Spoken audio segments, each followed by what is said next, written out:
السلام علیکم ورحمۃ اللہ وبرکاتہ۔ الحمد للہ رب العالمین والصلاة والسلام علی سید الانبیاء والمرسلین نبینا محمد صلی اللہ علیہ وسلم وعلی آلہ واصحابہ اجمعین، اما بعد۔ محترم ناظرین کرام، مجالس رمضان کا یہ سلسلہ جو چلا آ رہا ہے، اس سلسلے کا یہ چھٹا درس ہے۔ اس کے پہلے درس میں ماہ رمضان کی عظمت و فضیلت پر کچھ باتیں آپ کے سامنے پیش کی گئی تھیں۔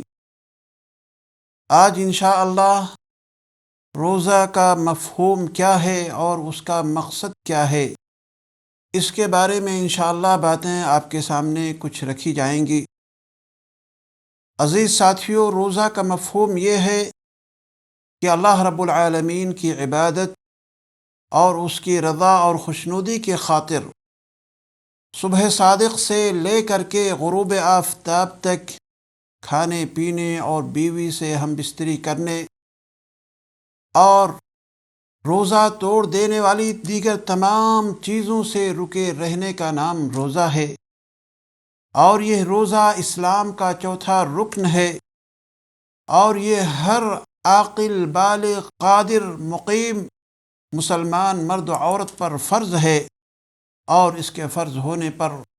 تمام امت مسلمہ کا اتفاق اور اجماع ہے، اور جس نے بھی اس کی فرضیت کا انکار کیا تو وہ کافر ہو جاتا ہے۔ ماہ رمضان کی فرضیت سن 2 ہجری میں ہوئی ہے۔ اللہ تعالی نے قرآن مجید کے اندر ارشاد فرمایا، یا ایہا الذین آمنوا کتب علیکم الصیام کما کتب علی الذین من قبلکم لعلکم تتقون، اے ایمان والو، تم پر روزے رکھنا فرض کیا گیا جس طرح تم سے پہلے لوگوں کے اوپر روزہ فرض کیے گئے تھے تاکہ تم لوگ تقوی اختیار کرو۔ اس آیت کریمہ سے بات واضح ہوتی ہے کہ روزہ سابقہ تمام ادیان و مذاہب میں فرض تھا، لیکن اس کی کیا کیفیت ہوا کرتی تھی اور کتنے روزے فرض تھے اور طریقہ کار کیا ہوتا تھا، اس کی تفصیلات نہیں ملتی۔ البتہ سابقہ آسمانی کتابوں میں یہ بات ضرور مذکور ہے اور لکھی ہوئی ہے کہ روزہ ایک ایسی عبادت ہے جسے اللہ تعالیٰ نے اپنے بندوں پر فرض قرار دیا ہے۔ روزے کی فرضیت کے تعلق سے حدیث کے اندر آتا ہے، جس کے راوی ابن عمر رضی اللہ تعالی عنہما ہیں۔ وہ بیان کرتے ہیں کہ آپ علیہ الصلاۃ والسلام نے ارشاد فرمایا، بنی الاسلام علی 5، شہادت ان لا الہ الا اللہ وان محمد رسول اللہ واقام الصلاۃ وایتاء الزکاۃ والحج وصوم رمضان، متفق علیہ۔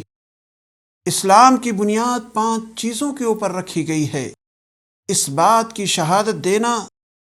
کہ اللہ تعالیٰ کے سوا کوئی معبود برحق نہیں، اور اس بات کی شہادت دینا کہ پیارے حبیب جناب محمد رسول اللہ صلی اللہ علیہ وسلم اللہ کے پیغمبر اور رسول ہیں۔ نماز قائم کرنا، زکوٰۃ ادا کرنا، بیت اللہ کا حج کرنا اور ماہ رمضان کے روزے رکھنا۔ عزیز ساتھیوں، اسلام میں روزے کا بیان مرحلہ وار آیا ہوا ہے۔ سب سے پہلے آپ علیہ الصلاۃ والسلام ہر مہینے کے اندر 3 دن روزہ رکھا کرتے تھے،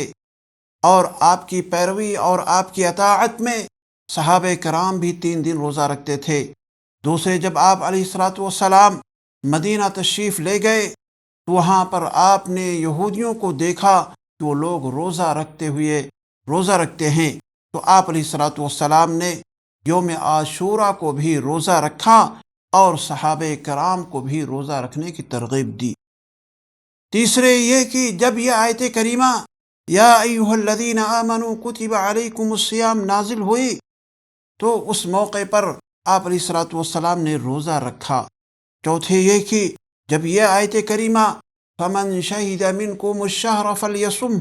نازل ہوئی تو یہ بات بالکل واضح ہو گئی کہ اب ہر انسان کے اوپر، ہر شخص کے لیے ضروری ہے کہ وہ روزہ رکھے۔ کسی کے لیے کوئی چھوٹ نہیں ہے سوائے ان افراد کے جو معذور ہیں۔ وہ اپنے حالات کے اعتبار سے وہ یا تو کسی کو کھانا کھلائیں گے یا دوسرے ایام میں روزے کی قضا دیں گے۔ عزیز ساتھیوں، آئیے ہم آپ کے سامنے روزے کے چند مقاصد کو بھی ذکر کرتے ہیں۔ چنانچہ آپ نے دیکھا ہوگا کہ اللہ تعالیٰ نے قرآن مجید کے اندر جہاں پر ہمیں روزے کا حکم دیا ہے، اس موقع پر ہمیں 3 نتیجے یعنی تقوی کے بارے میں، تکبیر کے بارے میں اور شکر کے بجا لانے کے بارے میں اللہ تعالیٰ نے حکم دیا ہے۔ اگر یہ نتیجے ہمیں حاصل نہ ہو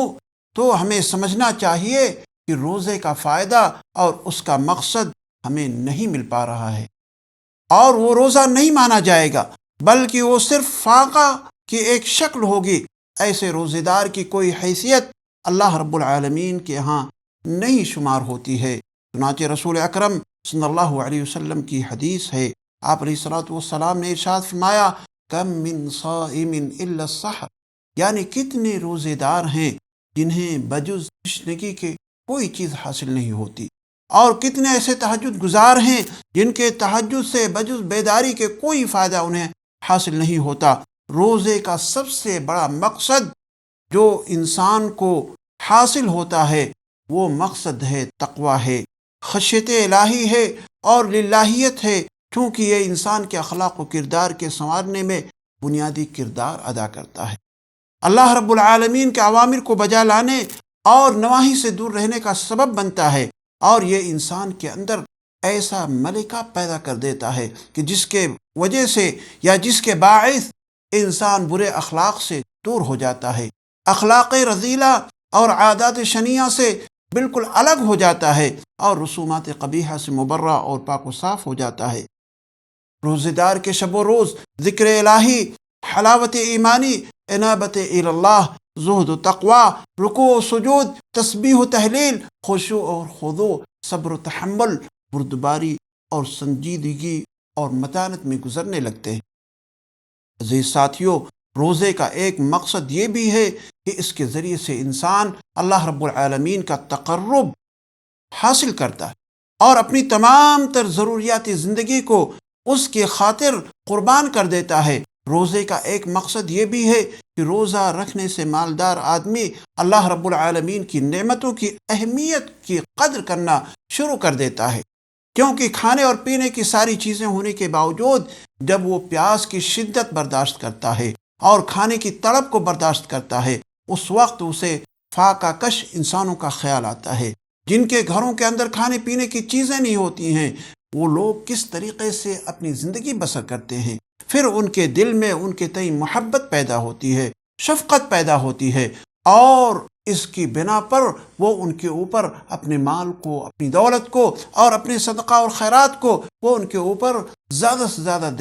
دینے اور انہیں مالا مال کرنے کی کوشش کرتے ہیں۔ عزیز ساتھیوں، روزے کے مقاصد میں سے یہ بھی ہے کہ کھانا کم استعمال کیا جائے، اور کھانے کا کم استعمال کرنا یہ حفظان صحت کے لیے بے حد مفید ہے اور انسان کو مختلف امراض سے بچنے کا سبب بھی ہے۔ روزے کا مقصد نفس انسانی کو گناہ و معاصی سے پاک و صاف کر کے اسے عبودیت و بندگی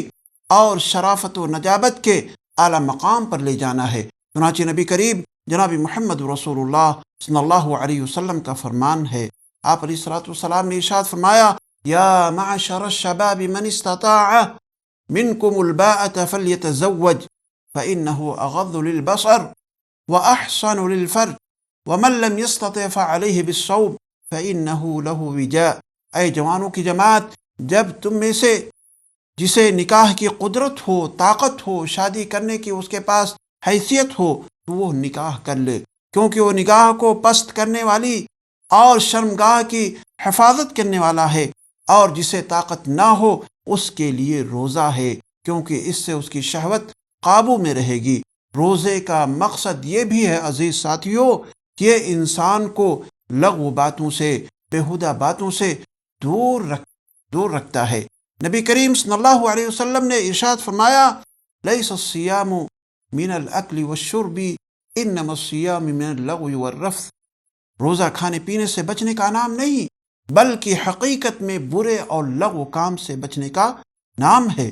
اسی طریقے سے روزے کا ایک مقصد یہ بھی ہے کہ روزے دار جھوٹی باتوں اور برے کاموں سے پرہیز کرے، ان کے قریب نہ جائے، کیونکہ پیارے حبیب صلی اللہ علیہ وسلم نے ارشاد فرمایا من لم يدع قول الزور والعمل به فليس لله حاجة في ان يدع طعامه وشرابه،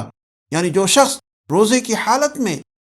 اور بری باتوں، جھوٹ سے اور بری باتوں پر عمل کرنا نہ چھوڑے تو اللہ تعالیٰ کو کوئی ضرورت نہیں ہے، کوئی حاجت نہیں ہے کہ وہ اپنا کھانا پینا اس کے لیے چھوڑ دے۔ عزیز ساتھیوں، یہ بات ہمیں اچھی طرح ذہن نشین کر لینی چاہیے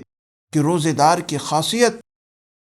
یہ ہونی چاہیے کہ وہ بالکل نیکی اور بھلائی کا مجسمہ ہو، نہ تو وہ کسی کی غیبت کرے، نہ وہ اپنی زبان سے بیہودہ باتیں بکے، نہ جھوٹ بولے، اور نہ ہی جہالت کے کاموں میں ملوث ہوئے، نہ نفسانی خواہشات کی پیروی کرے، بلکہ برائی کا بدلہ نیکی سے دے، گالیوں کا بدلہ دعاؤں سے دے، بغض و حسد اور کینہ کپٹ کا صلہ پیار و محبت اور شفقت سے دے۔ چنانچہ نبی کریم صلی اللہ علیہ وسلم نے ارشاد فرمایا اذا كان يوم صوم احدكم فلا يرفث ولا يصخب فإن صابه أحد أو قاتله فليقل إني امرؤ صائم، تم میں سے جب کسی کے روزے کا دن ہو تو وہ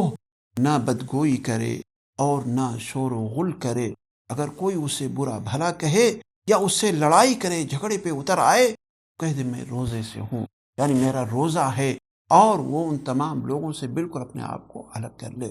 میں اللہ تعالیٰ سے دعا گو ہوں کہ اللہ تعالیٰ ہمیں اور آپ کو روزے کے مقاصد کو سمجھنے کی توفیق عطا فرمائے، ہمارے روزوں کو اللہ تعالیٰ شرف قبولیت بخشے،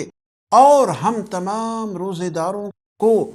اللہ تعالیٰ فسق و فجور اور لغو باتوں سے روزے کی حالت میں بالکل بچا کر کے رکھے۔ وآخر دعوانا ان الحمد للہ رب العالمین۔